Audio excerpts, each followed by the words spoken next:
The YSL RICO trial is having many issues with the jury, as we're only 2 weeks in and 2 jurors have now been excused, which is raising concerns for running out of jury members throughout this entire trial, which in the end would then result in a mistrial for Young Thug. As a report goes and reads, a juror has been dismissed in the Young Thug YSL RICO trial and is being replaced with an alternate after being in the hospital for over the weekend.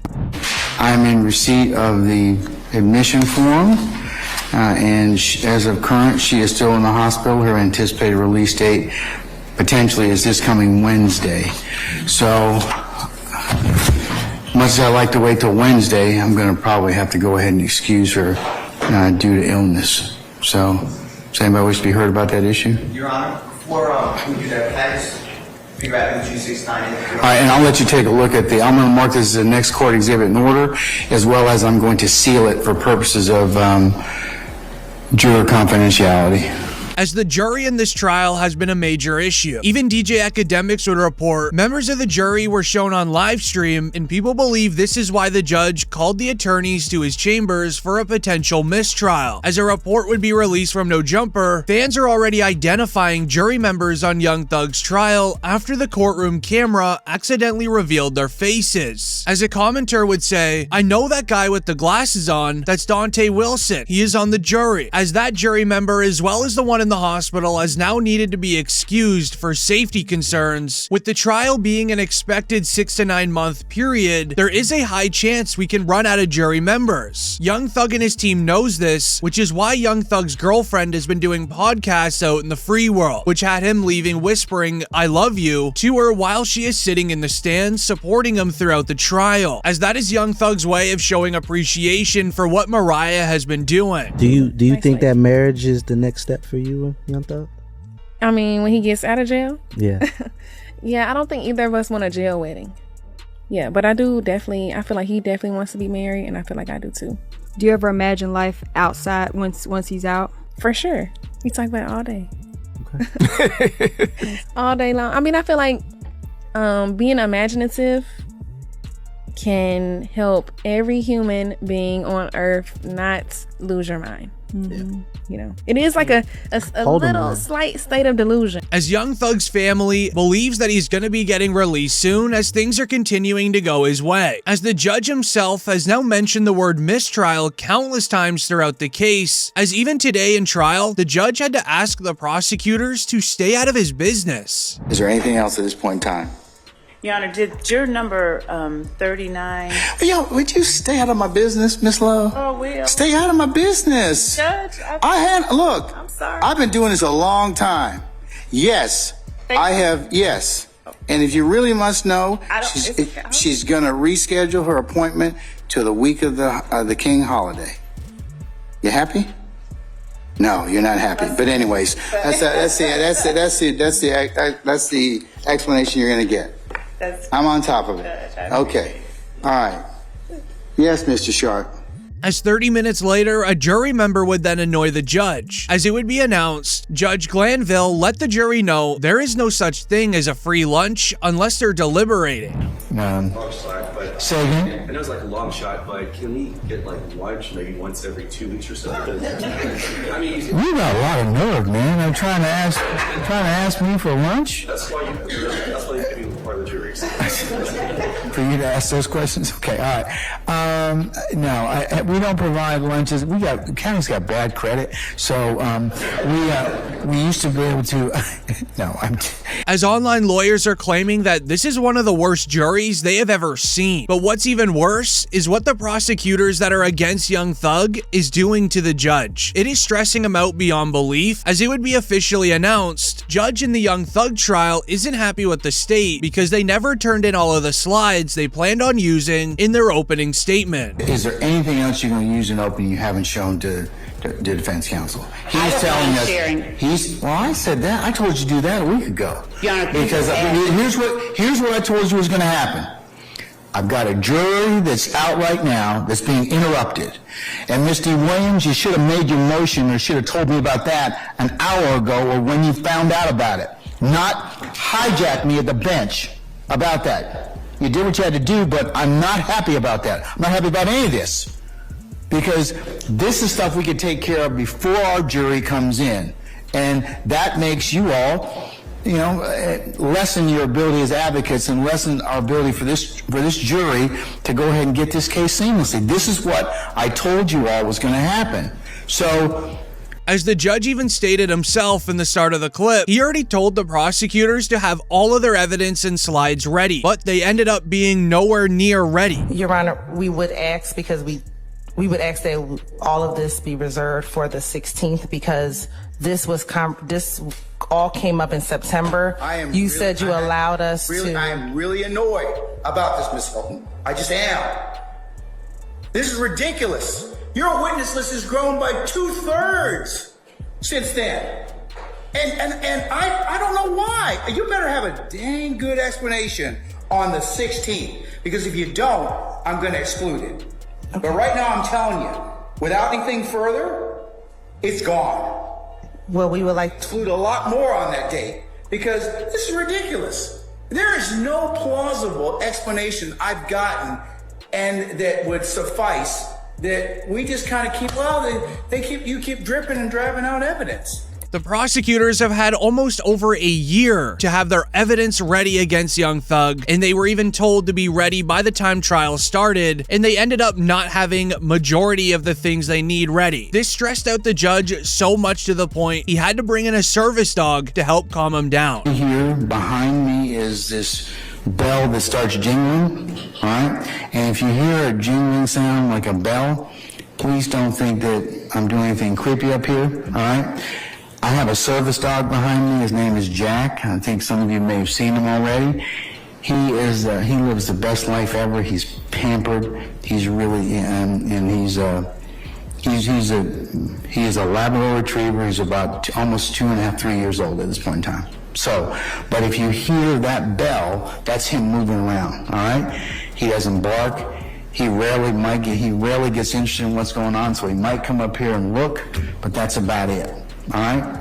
Don't bring him any food either, okay? All right? He is spoiled rotten, so please don't try and throw any food back here behind me or anything like that. He doesn't need anything else, okay? But if you hear that bell, hear that sound. As online lawyers are claiming that this is going to be helping Young Thug get released a lot sooner than you may expect. To understand the release date, we need to dive deep into how truly bad the prosecutors actually are with their evidence. As the prosecutors are having such a hard time with their own evidence as well as their own witnesses, they can't even ask a simple question. As it relates to a musical artist's words, is there any crime in saying words? There are certainly potentially crimes in spoken words. All right. Now, I'm not talking about crimes being described in words. I'm speaking of, is it a crime to speak the words? As a generality, no. Outside of... Your Honor, that was the answer to the question. And So it's not responsive, is that what you're saying? Okay, I'll sustain this and not responsive. Have you ever sought to arrest anyone for speaking words in a song? No, ma'am. As this would leave Meek Mill tweeting, "Jeff is gonna beat this case, it's too messy," which he is 100% correct. It seemed as if the prosecutors had one decent witness to bring to the stand, however it all got ruined by the end, as it begins in the report of, in Thug's RICO trial, Melissa Rozier, a house mom at the Pony South Club outside of Atlanta, testifies about getting carjacked on her way home from work, as she would break down how the crime started with her driving home until ultimately running into a YSL member. At the stop sign, and I felt someone hit me. I looked up and saw a car. I didn't want to block the entrance, so I pulled on to the right, which is the direction I would have taken to go home anyway. So I turned to the right, stopped, got out of my car, turned it off. I left my keys and everything in my car. The subdivision in which I was living at the time, a lot of Delta people worked there. People were coming and going all hours of the day and night. I mean, women would be pushing babies in strollers 5:30 in the morning out running. So I thought nothing of it. I got out and turned the car off, like I said, left the door open, everything in the car. I walked towards the back of the car. a young man got out of his car. I greeted him. He greeted me. I looked down at the bumper and saw no damage. And I really, at that point, was going to look up and say, honey, I'm tired. I'm going home. You go home. As she would explain that it all started with some opposing vehicle accidentally hitting her car. However, when she would hop out of her vehicle to see the damage, this is when the serious crime occurred. As she would break down, a YSL member ran around her vehicle and stole it. And as I looked up, I saw someone in his car rising up, and he was running around me. I guess my mind knew something was about to happen, something that wasn't good, but it happened so fast. He got in my car, and because of the backpack, my mind just focused on the backpack. I opened the back left passenger's door, thinking I could reach into the front seat and get the backpack, and the backpack, because it had my daddy's CD in it and my camera. So I reached in to get that, and I guess instinct, I don't know, God said just let it go. So I stepped back and actually shut the door myself. And he drove off. At that point, I think the other car had already gone. As the crime occurred 10 years ago in 2013, as the state would then ask her if she knew a man named Trontavia Stevens, the co-founder of YSL, who took a plea deal in December of 2022. She said that she doesn't remember the name at all, making her testimony a little strange. This is why the state would then call the officer in charge of investigating the crime in 2013 to the stand. He also provided little to no evidence at all. So he began then making up lies on the stand to try to make Thug look bad, as Thug's lawyers would catch on and embarrass him in the courtroom. As in trial, he would claim that young Thug and YSL members were teasing him, throwing up hand signs at him when he was trying to file the police report. I observed them come out of the building with their attention already focused on the vehicle that I was driving, myself and my partner. Okay. And then they immediately began throwing signs and yelling at us. Had you done anything to that group of gentlemen before they came out, focusing on you and your partner, throwing signs and yelling at you? No, ma'am.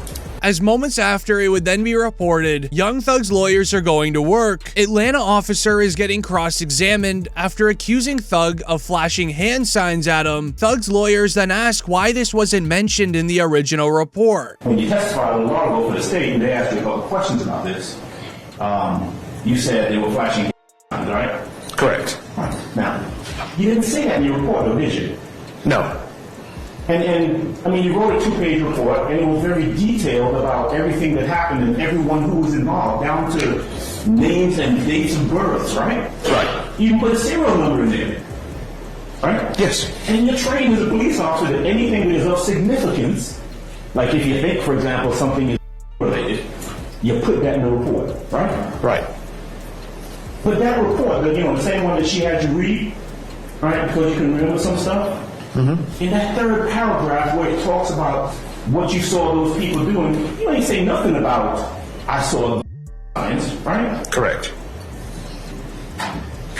As that would be a literal police officer lying on the stand in a court case trial, which is highly illegal. We would even have huge social media accounts posting, "Dog, the defense in the Young Thug trial is going off on the state witness for lying, saying that he saw hand signs being thrown at him." Sources inside the courtroom would allege that Young Thug began laughing so hard, he started to cry a little bit and get emotional. However, it's what Young Thug's lawyers would do next, which will help him get released shortly, as he would first explain what the Young Thug rap name even means, making him sound like a very good guy. That was not what Thug meant to Jeffrey. Thug meant and means to Jeffrey something very personal. It was his path that he could ever make it as a musical artist and help his family, himself, and his many others out of this endless cycle of hopelessness. He would be truly humble under God That's what thug means. Thug's lawyer would then go on to break down what the song Pushing P stands for, as it allegedly means pushing positivity. That is a P. Jeffrey's fingers are down.